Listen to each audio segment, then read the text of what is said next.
Jadi sebenarnya pilihannya sederhana kalau untuk soal gadget ini. Anda mau larang sama sekali anak Anda untuk pakai gadget atau mengizinkan mereka menggunakan tetapi dengan aturan. Justru penyitaan gadget ini sebenarnya juga menjadi sarana buat orang tua supaya membuat anaknya produktif melakukan sesuatu yang lebih bermanfaat di masa-masa hukum.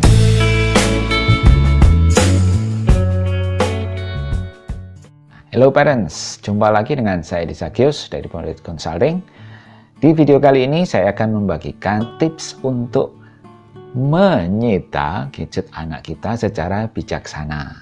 Tapi sebelum berlanjut, jangan lupa untuk Anda yang merasa membutuhkan informasi-informasi panduan untuk membimbing anak-anak Anda supaya tumbuh menjadi anak yang produktif, jangan lupa subscribe channel ini dan kemudian bunyikan loncengnya supaya Anda mendapatkan update terbaru dari video-video saya. Parents, saat ini semua orang tua di seluruh dunia, nggak cuma di Indonesia saja, selalu menghadapi masalah yang sangat-sangat pelik terkait dengan kesukaan anak kita untuk menggunakan gadget mereka. Saya mau terus terang ini ya, di keluarga kami sendiri pun anak-anak juga kecanduan gadget. Mungkin di keluarga Anda, anak-anak Anda juga mengalami hal yang sama. Sudah kalau pegang gadget, udah tidak mau berhenti ya. Apapun yang disukai dari gadget itu, mau main sosial media, mau main TikTok, mau nonton YouTube, mau main game online, udah. Kalau sudah pegang itu susah untuk dihentikan ya. Ini akhirnya bisa menimbulkan pertengkaran atau cekcok antara orang tua dengan anak ya. Yang sama, kami pun di rumah juga mengalami hal yang sama.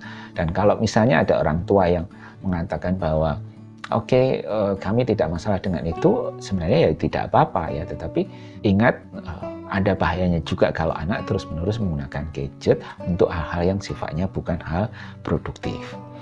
Pada titik tertentu, kondisinya adalah anak sudah benar-benar tidak bisa dihentikan ya. Nah, salah satu cara yang bisa dipilih orang tua adalah menyita gadget anak atau diambil sementara ya. Nah, biasanya ada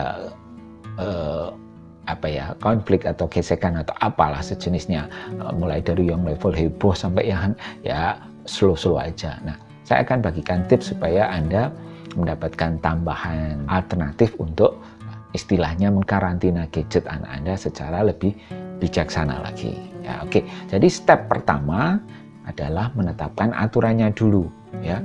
Aturannya adalah Misalnya ya, ini berdasarkan kreativitas Anda juga ya, tergantung kondisi masing-masing di rumah.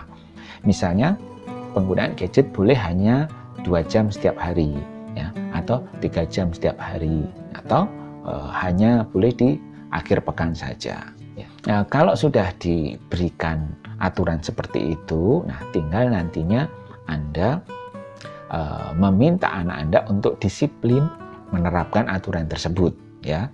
Karena kalau misalnya tidak diikutin, nah baru nanti ada sanksinya.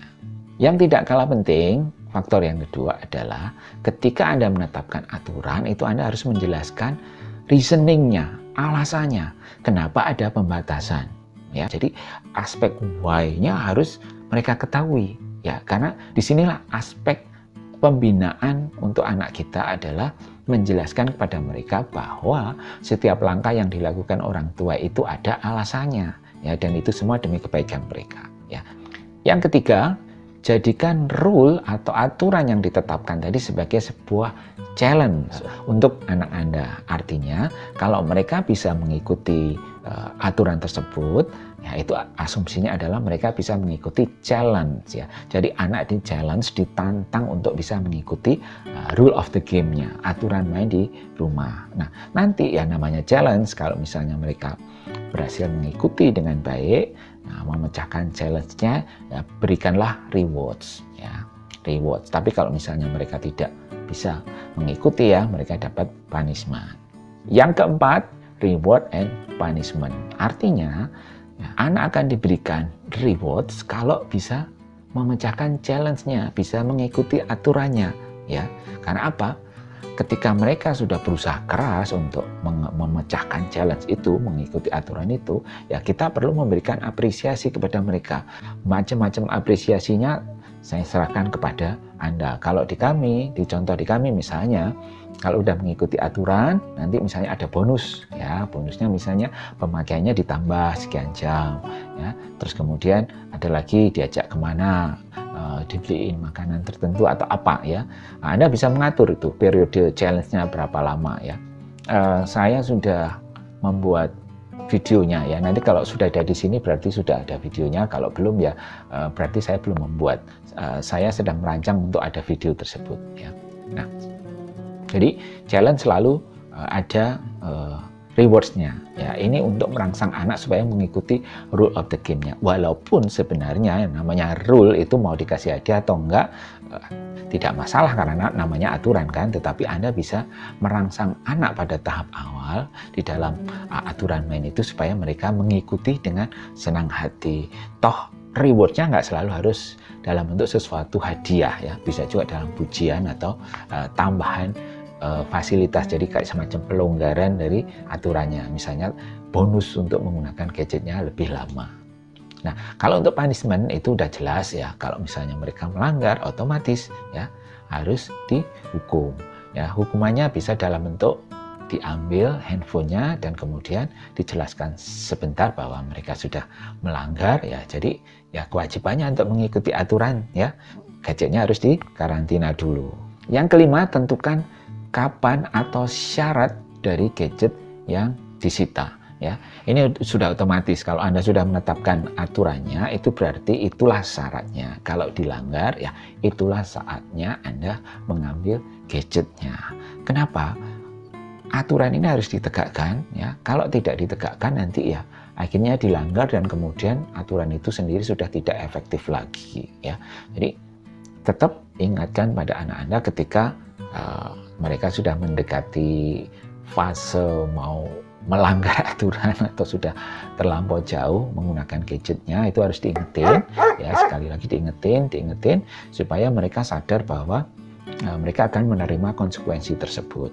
Kalau semuanya sudah dijelaskan aturan mainnya dan syarat pengambilan gadgetnya, ya mereka otomatis tidak bisa protes lagi, ya, karena sudah jelas semuanya. Kalau diikutin aturannya, oke, kalau enggak ya dihukum. Yang keenam, cara menyita, ya. Anda bisa menyita dengan marah-marah. Itu biasanya kalau orang tua udah kesel banget, ya, kadang-kadang menyitanya dengan marah-marah. Atau Anda bisa dengan cara diambil terus kemudian diingatkan anak sudah melanggar, konsekuensinya apa, atau dengan penjelasan singkat, karena kan sebenarnya sudah dijelaskan di awal, ya, ketika membuat aturan main dan membuat kesepakatan. Atau Anda juga bisa mengambil pada saat anak off, tidak menggunakan gadgetnya, ya, misalnya pada saat kelelahan setelah main game 24 jam, gitu ya, main game online 24 jam, ya, mereka tertidur, diambil, disimpan. Nah, nanti kan biasanya mereka tanya, ya sudah, tinggal dijelaskan saja. Kira-kira kenapa kamu kok gadgetnya diambil? Ya, apa yang terjadi? Mereka pasti sadar bahwa mereka sudah melampaui batas. Yang ketujuh, lama penyitaan, ya. Anda bisa menetapkan itu di dalam rule of the game-nya, di aturan mainnya, ya. Kalau kesalahannya berat, Anda bisa menyitanya dalam waktu 1 minggu, 2 minggu, ya seperti itu. Kalau ringan, ya paling beberapa hari, it's okay. Anak saya pernah mengalami penyitaan yang 1 minggu, 2 minggu, pernah juga sampai hitungan bulan, ya. Ya, karena kesalahannya lumayan berat, ya.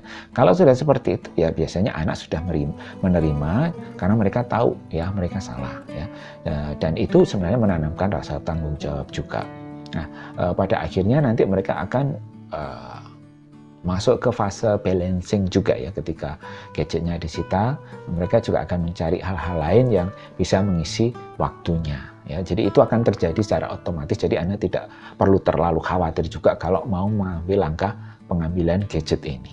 Yang kedelapan, ini bagian yang menarik yang bisa Anda sampaikan kepada anak Anda adalah syarat pengambilan kembali gadget mereka. Jadi begini, di aturan main kita harus juga fair, bahwa kalau anak sudah sadar melakukan kesalahan, kemudian menjalani masa hukumannya untuk tidak menggunakan gadget karena gadgetnya dikarantina, nah mereka juga harus punya hak untuk bisa mendapatkan itu kembali, ya, atau mendapatkan kembali dengan lebih cepat. Misalnya Anda sudah menetapkan, wah ini hukumannya 2 minggu, 3 minggu, atau 1 bulan. Nah, kan anak pasti kecewa. Tetapi Anda bisa menyampaikan dengan fair. Oke, kalau misalnya kamu mau mendapatkan gadget kembali, kamu harus mengikuti syaratnya. Nah, syaratnya apa? Anda bisa menetapkan challenge yang baru. Misalnya ini yang biasa saya pakai adalah membuat karya, ya. Jadi anak didorong untuk produktif, ya. Produktif syaratnya. Misalnya kalau di saya, oke, kamu boleh dapat gadget dalam waktu 3 hari ke depan. Kalau dalam 3 hari ke depan kamu membantu mama membersihkan ini, membersihkan itu, atau kamu belajar A, B, C, atau kamu membuat karya A, B, C, seperti itu, ya. Jadi justru penyitaan gadget ini sebenarnya juga menjadi sarana buat orang tua supaya membuat anaknya produktif, melakukan sesuatu yang lebih bermanfaat di masa-masa hukumannya.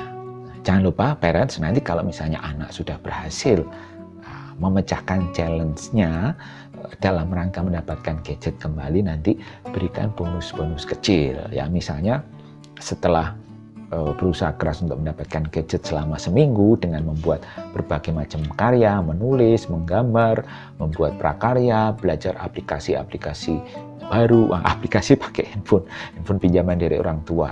Nah, Anda juga bisa memberikan tambahan rewards, ya. Rewardnya bisa dalam bentuk pemakaian jam pemakaian gadget yang lebih panjang, atau ya belikanlah donat, belikanlah burger, atau belikan es krim, ya apapun lah, ya, simbol-simbol untuk menunjukkan bahwa Anda menyayangi mereka dan Anda perhatian pada mereka dan concern dengan proses pengembangan diri mereka. Oke parents, semoga videonya bermanfaat, ya. Jangan lupa Anda like, subscribe, dan komen channel ini dan bunyikan loncengnya supaya Anda bisa mengikuti video-video saya berikutnya, ya. Semoga bermanfaat.